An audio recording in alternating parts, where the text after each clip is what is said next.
இந்த பாடலை யார் பாடினாலும் நினைவுக்கு வருபவர் ஒருவரே. அவர்தான் MKT என சுருக்கமாக அழைக்கப்படும் மாயாவரம் கிருஷ்ணமூர்த்தி தியாகராஜ பகவதர். தமிழ் திரையுலகின் முதல் நட்சத்திர நாயகன். இசையில் சிறந்து விளங்கிய இவர் பவளக்கொடி திரைப்படத்தின் மூலம் கதாநாயகனாக எழுச்சி பெற்றார். அழகும் இளமையும் இசையும் கலந்த இவரது நடிப்பில் எல்லோரும் மயங்கினர். இவரின் நடிப்பில் வெளிவந்த கருதாஸ் எனும் திரைப்படம் சென்னை திரையரங்கு ஒன்றில் தொடர்ச்சியாக 3 ஆண்டுகள் காண்பிக்கப்பட்டு சாதனையாக பதிவு பெற்றது.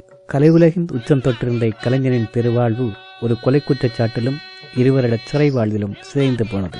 குற்றமற்றவர் என மறுவிசாரணையில் விடுவிக்கப்பட்ட போதும் வீழ்ச்சியிலிருந்து மீண்டெழுந்து கொள்ள முடியாத சூழ்நிலையில் சேர்ந்து வந்த நோயின் கடுமையிலும் 1959 ஆண்டு நவம்பர் மாதம் தனது 49வது வயதில் காலமானார்.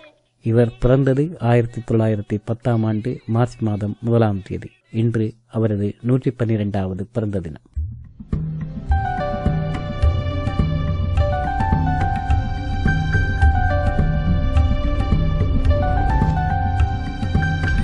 கோட்டமிமீடியா.com தினமும் உலகை புதிதாய் காணலாம்.